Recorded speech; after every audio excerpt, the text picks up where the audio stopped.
Good morning, everybody. It's Lynn, the leather bag lady. How are you all today? It's Friday! Yay! TGIF. If it's of any concern to you, um, think things are starting to get back to normal. More and more people are back to work. I know that day is coming for me very soon. I'm just trying to book my second vaccine. And then I'll be back with my clients.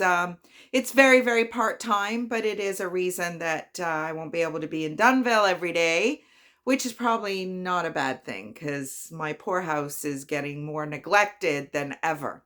So, anyway, two fabulous bags. Now, these bags are all bags that I found in Sarnia.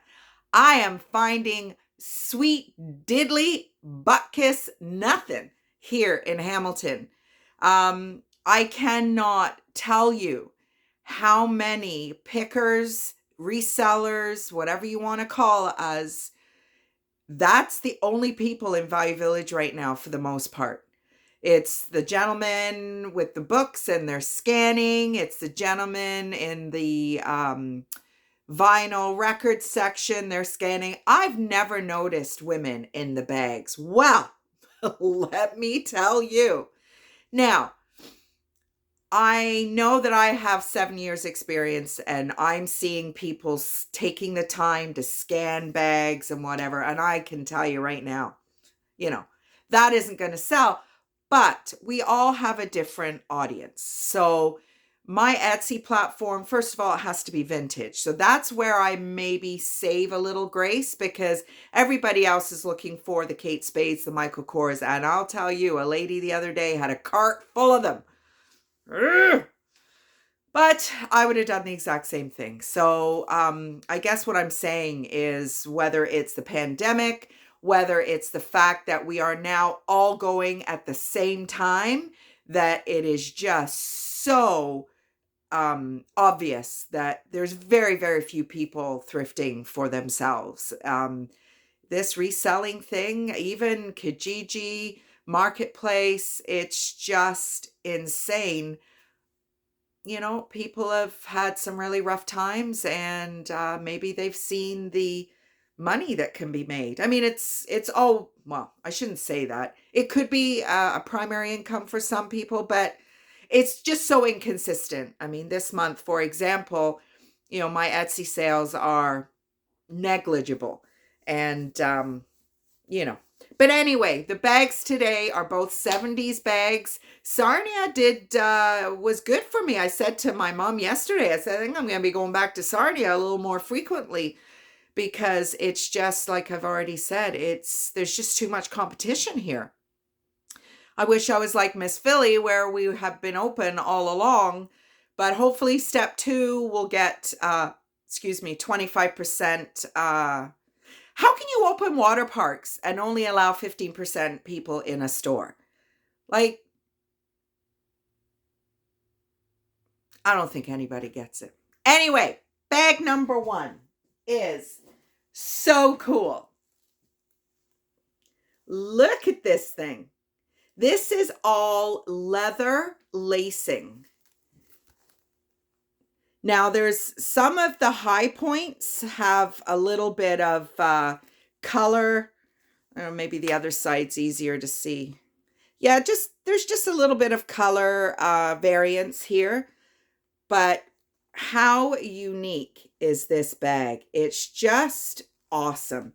The strap, it's a shoulder strap, rolled leather, and it's attached in the middle.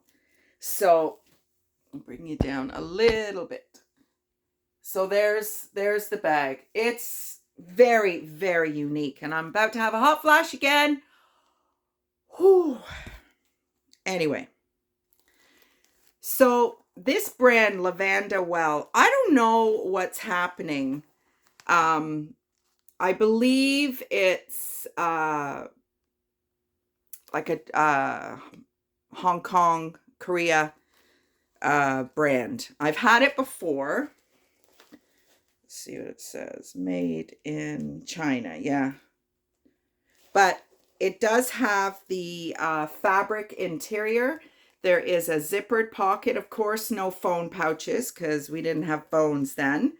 Um, the strap, it does open up. So it stretches. The strap is kind of woven through. So you're going to be able to get in there quite easy to get all your stuff. There is a magnet closure. And there you go. But it is such a unique bag. You see this with a really pretty cotton sundress. Just super, super. Now, this next bag. Wait. Just you wait. It is so unique. Let me just set her up here.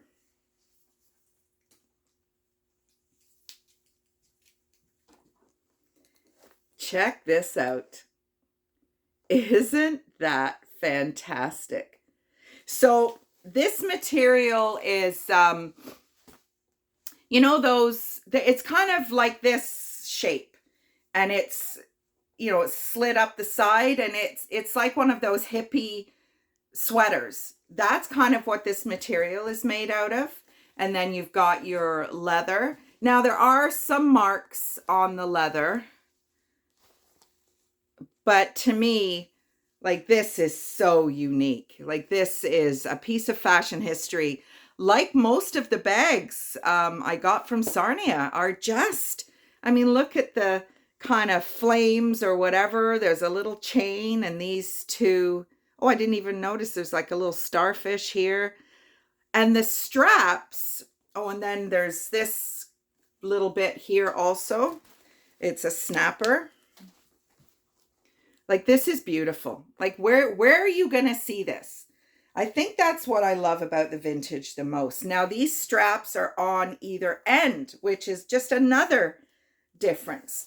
So it's a shoulder. Now, could you reconfigure these straps any way you want? Absolutely. I don't know why you want to, but, you know, you could. The bag expands on the side. So it opens right up. And then you've got the sides.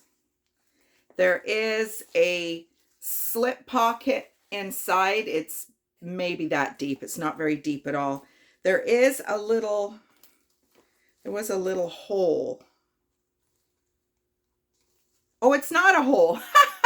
What it is the light shining through the middle of that snapper. Oh, well, there you go. So, I mean, where else are you going to find this stuff? I mean, can you just see this at some music festival in the 60s? Oh, my goodness me. 70s. It's just fabulous. And this is like a blue and like beige tan. And then you've got this real kind of burnt orange leather. Just beautiful. So unique. So unique. So, the weekend, Father's Day this weekend. So hopefully you're going to get out there and love on your dads a little bit. I mean, my dad is... he's a wonderful man. He's not, I don't know. My dad's kind of morphed from being a particular type of person into once he had grandkids, and I was so unprepared for that. Friend said to me, are you prepared for what's going to happen to your parents? I knew my mom was desperate to have grandchildren because I was 29, almost 30. When my mom didn't have a grandchild yet. And then I had Harry, my sister had Liam, then I had Sarah, and a few years later there was Angus. So she had 3 grandchildren in 3 years. But I never intended to have kids. That was never my plan or my ex-husband's plan. But man, my dad changed, turned into a completely different person. I don't know what happened. I don't know. He is an amazing man. And we're going to be celebrating with him and my sister and her family on Monday. Julie and Dave and her two boys, they usually do their own thing, Father's Day, Mother's Day, that kind of thing. They're quite a close family. Me, I don't know. I guess my kids and I are not really that close these days. It happens. Hopefully, at some point, we'll get it back. But, you know, a text on Mother's Day, and that's about it. So, I'm not sure. They are a little closer to their dad than me for some reason. Who knows? It's just something I have to live with. But we will be for sure celebrating with Bruce's family. They are all very close. And 4 birthdays as well as Father's Day on the 20th. Ashley is 30, so we on the day on the 20th. So that's Bruce's daughter. So we will be they will be up at the trailer. It's the first time they will have seen the trailer. So Bruce is really trying to get things all looking as lovely as they can possibly be. It's kind of cute to see him primping and preening over his little bit of land there. So anyway, that's enough out of me today. Hopefully you're going to have a great weekend. Weather's kind of shitty. It's raining right now. Leather Bag Lady weather report. I think it's supposed to rain all day, and I think it's even supposed to rain tomorrow. Hopefully on Sunday it won't, because there's going to be 10 of us. Yeah, because you're allowed 10 people outside. So anyway, that's it. Have a wonderful rest of the day. Check out these new bags. They're absolutely gorgeous. More pictures on my Etsy shop, Leather Bag Lady 1. Let's just move you over. That's the address right there. And yeah, I will hope to see you next week. Bye, everybody.